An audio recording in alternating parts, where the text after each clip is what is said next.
What's up guys? Welcome back to my channel. Subscribe if you are new. Today we are doing a June monthly wrap up. I haven't done one of these in a while, but I got a variety of books this month that I read. And honestly, we've got some 4 stars, we've got a 5-star, but we've also got a 2-star. I'm gonna go through the books that I read this month, rate them, tell you a little bit about them. Let me know your favorite book that you read this month, and let's begin. Okay, starting strong this month, I read Book Lovers by Emily Henry. This was actually my June book club book of the month. So if you want to be in my book club, just click on the link below and join us. Rating wise, I gave this a 4 out of 5 stars.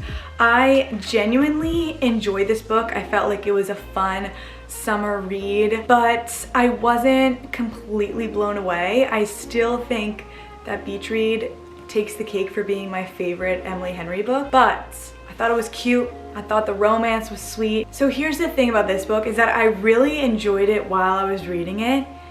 Now, I don't quite remember what the plot was.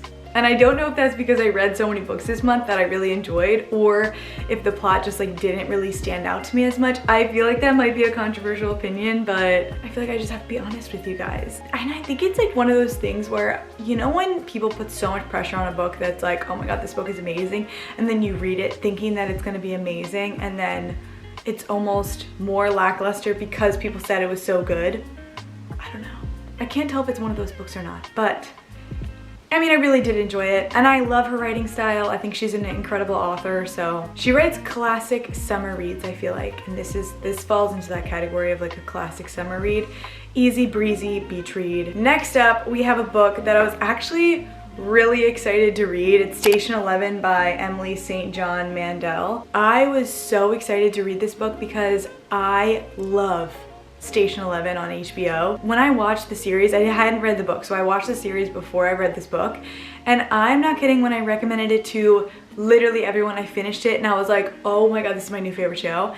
So of course I picked up the book thinking that this was gonna, you know, outshine the TV show, because usually I feel like books are better than the on-screen adaptation. So read this book, incredibly disappointed. I was so confused on just the characters. I feel like there was no organization. Like, I feel like this book, there was no plot. I was like, what is the point of this book? Like, it was just a bunch of information about the pandemic. Okay, sorry, let me back up. If you don't know what the storyline is even about, it's about, okay, this is gonna be a little triggering, but it's about this pandemic that like wipes out the entire nation. Like, I think there's only 10% of the population that's still alive. So basically there's like 5 copies of this comic book that are like remaining in the world, and then you kind of see how they connect, but the book barely connects them, but the TV show does an incredible job of just connecting all of the characters. I was just like, if I hadn't watched the show, I would have no clue what was going on in this book. So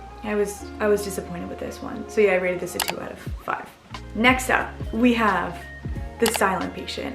I loved this book. I rated this a 4 out of 5 stars.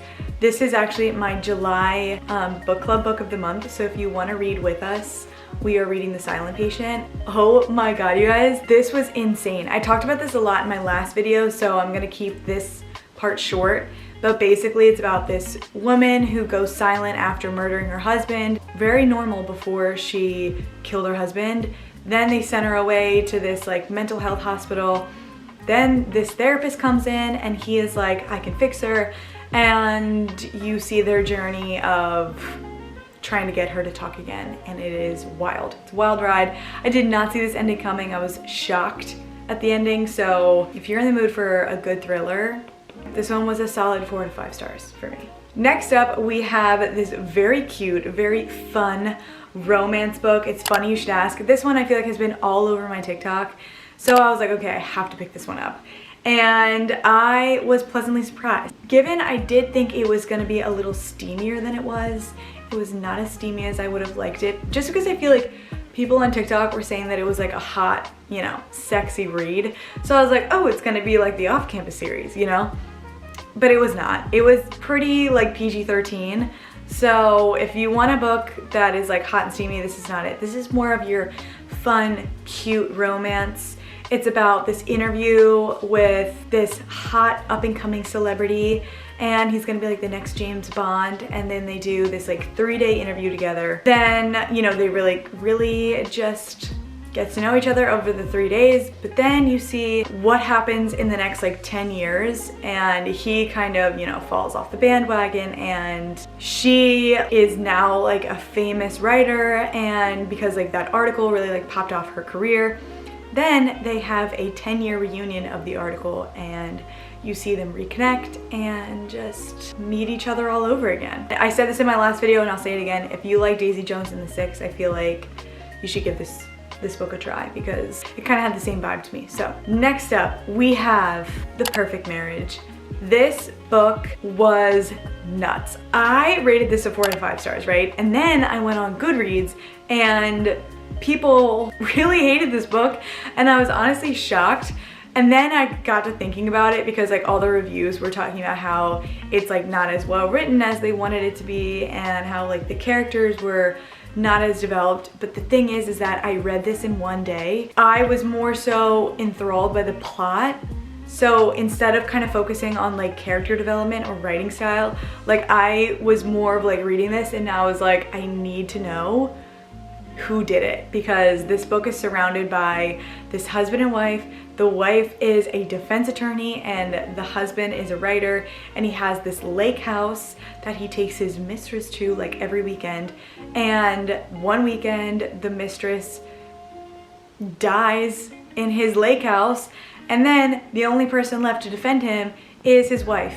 So his wife has to be his defense attorney. And then she like didn't know he was cheating, and then she like finds out when like the police department like calls her in, and then it is just a mess. So I was like really enthralled. I like literally couldn't put this down, because then it's like there's 3 suspects and you're trying to like do like the process of elimination in your head, and I really thought I knew who it was and I was completely off. So my hairdresser Heather actually was the one who recommended this to me, and she was like, you need to read this, because I had recommended Verity to her, and then she was like, wait, have you read The Perfect Marriage? And I was like, no, I've never even heard of it. So thank you, Heather, because this one had me in a chokehold for a whole day. I was like, I couldn't put this down. I literally couldn't even focus on anything else. I just needed to know what happened in the end of this book. So I saved the best for last for you guys, because this next book, incredible. This is my 5 out of 5 star Every Summer After by Carly Fortune. Oh my god.